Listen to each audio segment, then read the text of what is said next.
How is it going, guys? Today we're embarking on a journey that for me feels like stepping into a long-held dream. We're delving into the shadows where light dares not tread, a realm owned by darkness itself. Our mission, reclaiming what was stolen. Speak, friend, and enter. Today, we too will speak, not just as players, but as explorers of the echoes from Tolkien's masterpiece. So buckle up, fellow adventurers. It's time to return to Moria and explore its untold story. Return to Moria was released the 24th of October 2023 and is as of now only released for PC. Versions for PlayStation 5 and Xbox Series XS are scheduled for December 5th, 2023 and early 2024. The game was developed by Free Range Games and published by North Beach Games.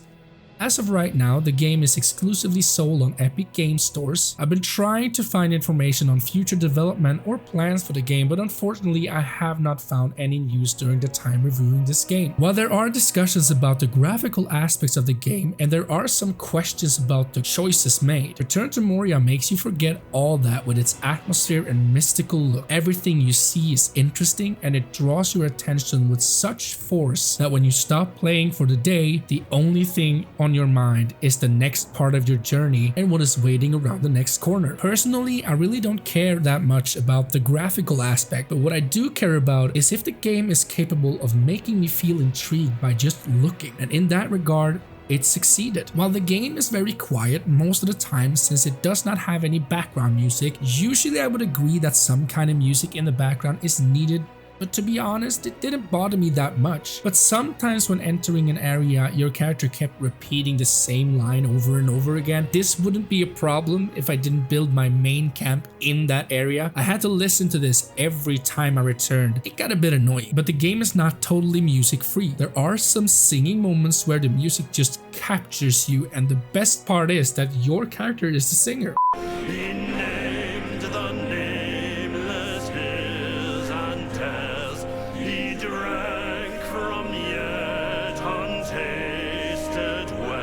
You can choose to sing while mining, after rebuilding monuments to Durin, or when you drink, which will give you different buffs. Return to Moria takes place several years after the ring was destroyed. Gimli has assembled a company of dwarves to reclaim Moria, but they are having some trouble with the entrance. After some discussion, they decide to go to Plan B, which is blowing their way in. While you help load barrels of blasting fire into a cave, a mystical purple fog interrupts you and the ground starts to shake. Everyone is running for their lives, but you are too late and fall down in the collapsing ground. Later you wake up inside the halls of Moria, and now it's time to find out what is stopping the rest of the dwarves from entering Moria. I like the story, and it was interesting to discover places in Moria and that it is an untold story that many Lord of the Ring fans probably would like to experience. I think that the story was interesting and it kept me moving forward. Even though I was able to create a satisfying dwarf, the character creation was very limited in my opinion. They could have added more faces and a more detailed character creation, but as it is right now, it feels very limited. Is there actually a point in choosing personality or origin in this game? I know that you get different emotes and that origin changes your appearance. I think that this would be more interesting if there was actually some kind of trait that you would get depending on which origin you chose. For example, one origin can make you very strong, which means that you can acquire more ores while mining. Cooking trait could be that your meals last longer on the table or the time it takes to cook is less. I'm not complaining,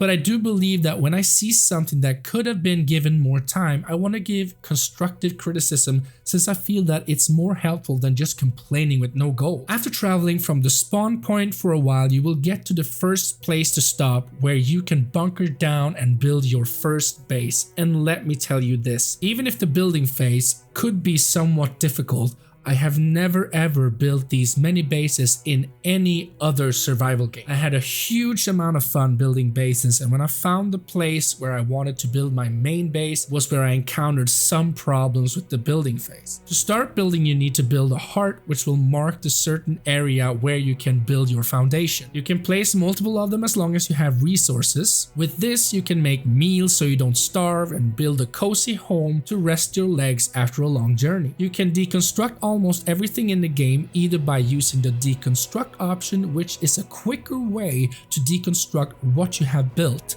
and for everything else you have to use your pickaxe. But sometimes when destroying a building, there will be fragments floating in the air that you can't remove with your pickaxe. Instead, I had to build something like a ladder and then break it. Then the floating fragment got destroyed. Also, why is there no building schematics for roofs?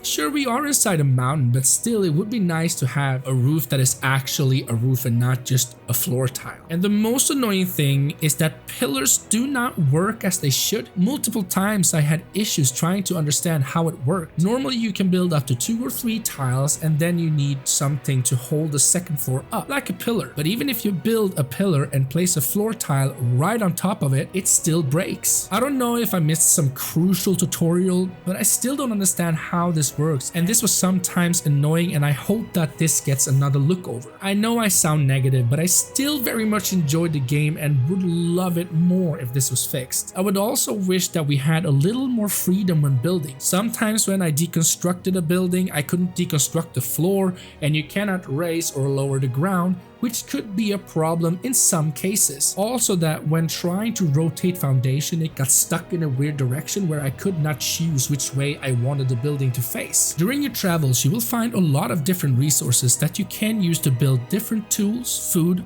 armor, and weapons that will make your travels a lot easier. You will get blueprints by rebuilding statues that is scattered around Moria, and as you discover new materials, you will also get blueprints for different crafting tables, like the workbench where you can upgrade your inventory, for example. Some of the items will help you progress the story, while others will enable you to gather higher quality resources. I want to give a tip to people that is about to start playing the game: pick up everything that is not nailed to the ground. I did not do that and I regret it, so that's why I'm telling you this now. The last thing you want is to run out of resources and go on a trip to find and farm them. Also, it would be nice if they added some furniture in the game. For me, it is important that a base feels like home, and since the only furniture is a bed, I think I read somewhere in a Reddit post that there will be future expansions to building options later, but I don't know if that information is true or false. Also, why can't we move things we built? Sure, you can always deconstruct it and get back all the materials, but isn't it more user-friendly to just have a move option? I think that the game is in need of a little polish when it comes to the building options. Also, make sure that you explore everything before moving on. It's very easy to miss things while traveling since it's so easy to get sidetracked. Well, at least I did, but just look at your map and you will find places you have not discovered yet. You will discover that fast traveling is in the game by interacting with something called a map stone, and you are the one that chooses when and where you want to place these.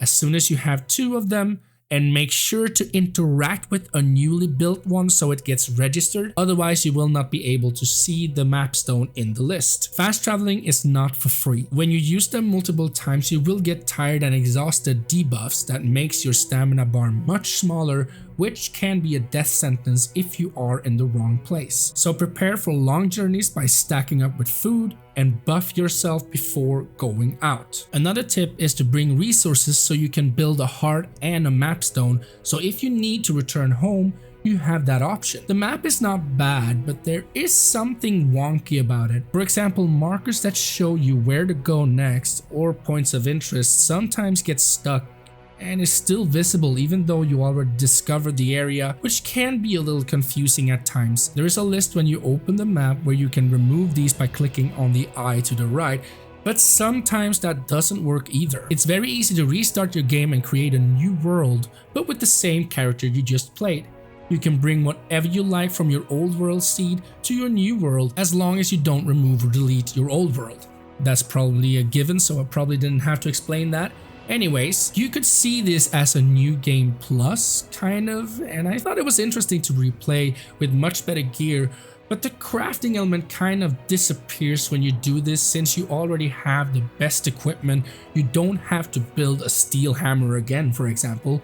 So that should be something to take note of. So as you probably understand, this game involves a lot of traveling around and exploring, and something to keep in mind here is that you do need to eat, but for some reason you don't have to drink. After you progressed a little bit in the game, you will get a blueprint for an oven, and I highly suggest that you build this and use it as fast as you can. The reason for that is because this is where you can craft snacks that you can bring with you that will heal you for a different amount depending on the snack. Without the stove, you can only only eat meals in your base, which consist of simple meals, reasonable meals, and lastly we have complex meals. Some of these meals also give you buffs like well-fed, full, and stuffed, which means that actions cost less energy. The same goes with sleep. You can go for some time without sleeping, but eventually you will get tired and exhausted, which will deplete your stamina and make it much smaller until you just have one bar, which I said before is not good. There are other things that you can build that will give you buffs, but I'll let you discover them for yourself now that you know they exist. As I said before, as you rebuild statues, you will get blueprints for different weapons and armor. Since we don't have a level system or skill tree in this game,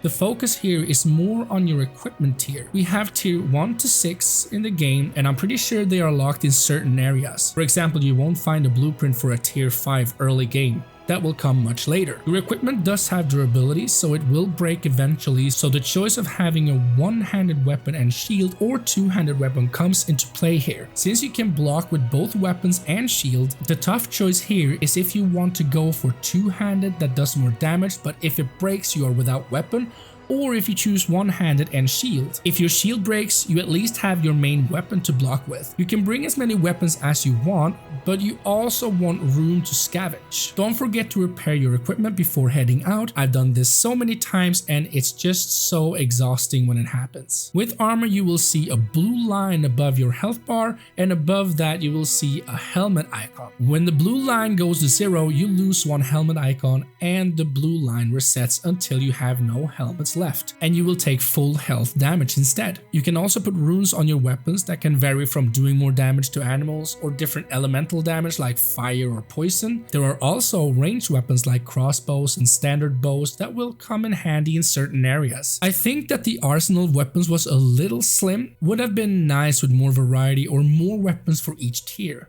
For example, the highest tier shield is tier 3. And there are 6 different shields in tier 2. Why not remove some of the tier 2 options and add at least one shield to each tier? And why is some shields craftable with a forge and others the workbench? There are a few questions here, but it doesn't destroy the overall gameplay experience. So here it comes. How is the battle in Return to Moria? It is exactly how it's supposed to be in my opinion. I've seen people that complain a lot about the battle system in the game. Some have even gone so far as comparing the game to other Lord of the Rings based games like Shadow of Mordor, which I think is not even something you can compare this game to since they are two very different genres.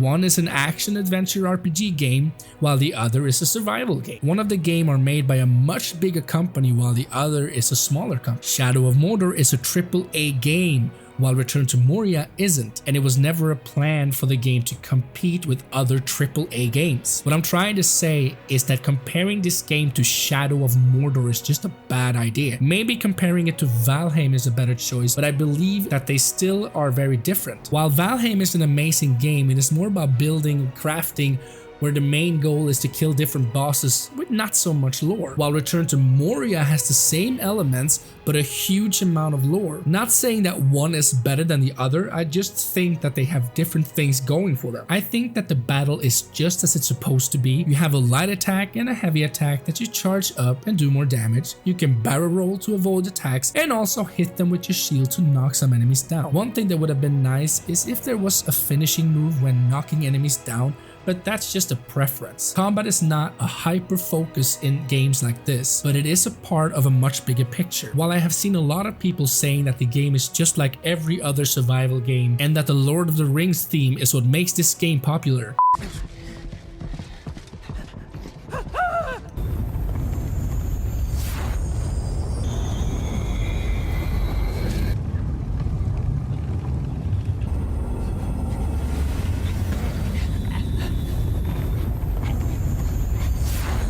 yeah, right. I have played many survival games and almost all of them were released as early access and stayed that way for years. So we have an unfinished game that releases a portion of its content and with game-breaking bugs or lag that can make a game unplayable, which is not the case for Return to Moria. While Return to Moria has some issues, it isn't game-breaking issues or that the game is unplayable or not enjoyable. It is more about customization options for your character or base building, or combat being too simple when you compare it to this.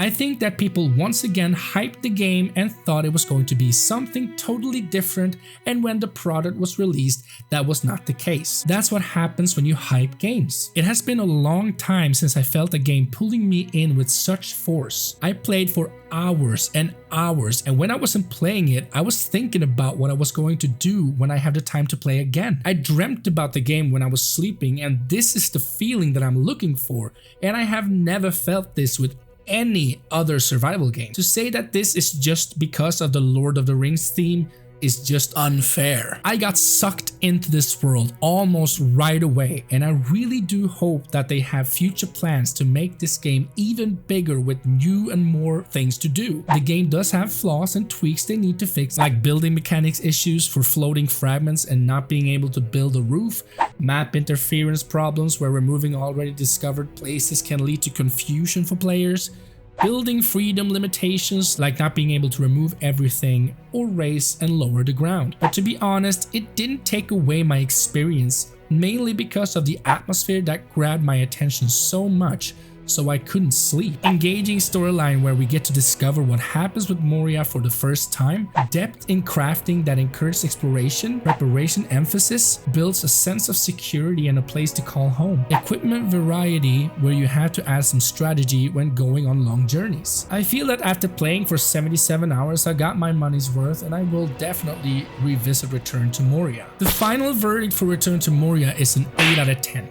While I love this game and can't wait to see more, I have to accept that there are some issues with the game that can make it not so enjoyable for some people. I hope that Free Ranger Games is listening in and taking notes on what kind of experience Return to Moria is. I have high hopes for this game, and I really do hope that they continue on making it better and bigger, and it wasn't that expensive in my opinion. Is Return to Moria worth your time? I think it is. There is a lot to discover and explore, and if you do like survival games, lore and a story, this is a game for you. Well guys, that was it for this time, and I do hope that you enjoyed the video. If you did and you have some time to spare, why not visit my channel and see if there's anything else you like? It will really help me out. I bid you farewell with hopes that you have a wonderful day, and remember, life is too short to play bad games. Let me help you find the best. See you guys.